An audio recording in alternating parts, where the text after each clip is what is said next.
Hey everyone, today on Coffee Break, we're going to be talking about how to capture and make your pet photos look their very best.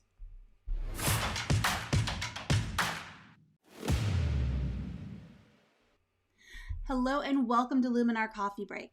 I'm Angela Andrieux, and today we're talking about pet photography, specifically how to capture awesome expressions on your pet's faces and preserve those memories, and how to make those images look their best in Luminar AI. Let me go ahead and share my screen and we will jump right in. Up on the screen, we've got a very cute dog picture. This one was actually captured by my colleague Vignette. And it's a really great picture. And one of the things that makes this a good image is that he got eye level with the pet. So when you're capturing photos of your pets, one of the best things I can recommend is to get down on their level, whether that means getting down on the floor, having them up on a bit of a perch so you don't have to be crawling around on the floor, but get eye to eye with them. And also make sure you're back far enough to where they feel comfortable, and pay attention to your lighting. So you see we've got some really nice backlight here, a little bit of side light coming in from probably a nice window. So those are some things that you're going to want to look for when you're capturing photos of your pets.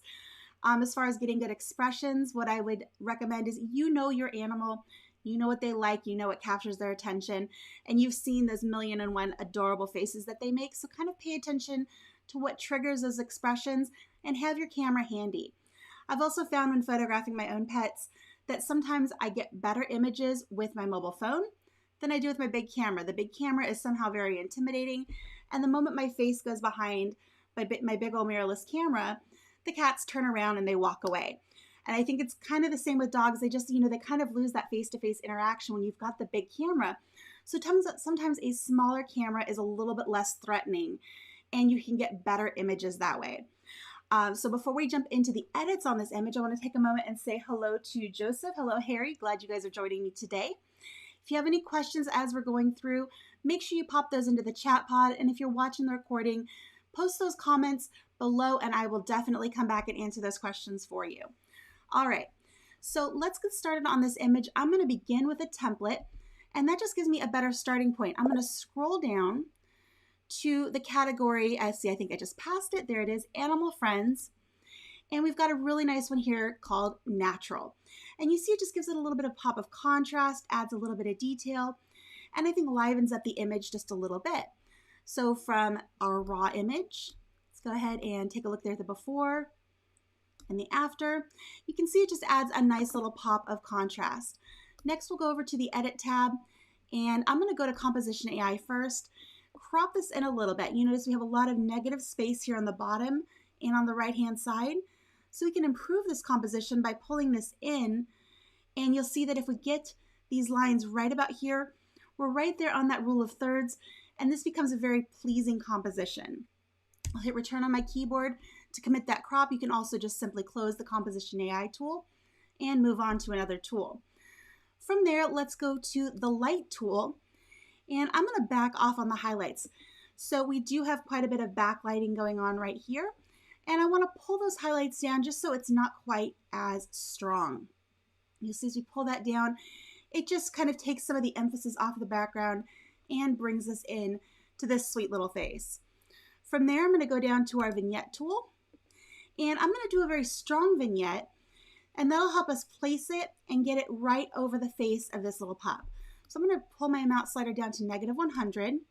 We're going to pull our size all the way down to 0. We'll go to Advanced Settings. We're going to make this very, very round. Right about there, I think looks good. And we're going to make our feather really, really large, so that gives us a nice blend area between the light and the dark areas. We're also going to add some inner light to really bring the emphasis to the face of our subject. Now, right now, because we have this image composed on the rule of thirds, our vignette is actually right here smack in the center, and our subject's face is a little bit over to the right. So we need to adjust the placement of the center of this vignette by clicking Choose Subject.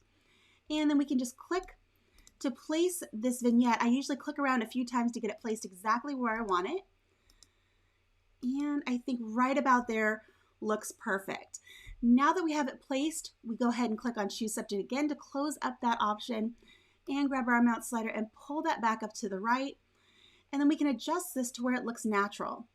I think right about there is phenomenal. And take a look at what that vignette has done. It's really drawn us into the subject and de-emphasized the background. So now our eye goes right to this sweet little face. All right, so the last thing I want to do here to kind of warm this up and give it a little bit of a warm glow is go down to our glow tool, and let's choose the Orton Effect Soft. And we'll pull it up initially here pretty high because I want to be able to see what's happening to the image. This is probably a little higher than where I'll leave it, but it gives me a good barometer of how it's affecting my image. We'll go down into advanced settings, and we're going to pull back a little bit on that softness. Definitely decrease the brightness, got a little too bright. Pull up the contrast to give it a little bit more contrast right about there. And the thing I love most about the glow tool, and you have it also up here in Mystical, is you can adjust the warmth of the glow. So it's not necessarily hitting every pixel in the image, it's just hitting those pixels that have that lovely glow. And we can pull up the warmth, and if I pull it up quite dramatically, you'll see how that's really warming up the image. I'm going to back that off a little bit, probably right about there. I think that looks great. And now I'll go back up to my overall amount slider and back this off just a little bit. I think right about there looks awesome. So now let's take a look at how far we've come. Let's take a look at the before and the after. You can see that the original image, because it was a raw image, it did lack a bit of contrast, and some of those highlights were a little bit bright, which kind of draw you back behind the subject. But by pulling back on the highlights, warming up that glow, and really centering that vignette in on the face, our eyes now go straight to that adorable little face. So I think this is a very successful edit. And if this was my pet, I'd be very, very happy with this portrait. So I encourage you to get out there, take pictures of your own pets, pay attention to their triggers as far as what makes them happy, what triggers those amazing interactions and expressions, and have your camera handy. Try to stand back. Don't be in their face because that tends to change those expressions. And just work with them to see what makes them happy and how you can capture those things. Remember to get down on their level and get eye to eye, and that's where you're going to get the most dramatic and intriguing shots. So if you guys have any questions, make sure you pop them into the comments below. I'll do my best to get those answered for you. And if you have any thoughts or suggestions for things that you'd like to learn on a future coffee break, also put those into the comments. We love to hear from you guys. If you enjoyed this episode, give us a thumbs up here on YouTube. That's always great to see.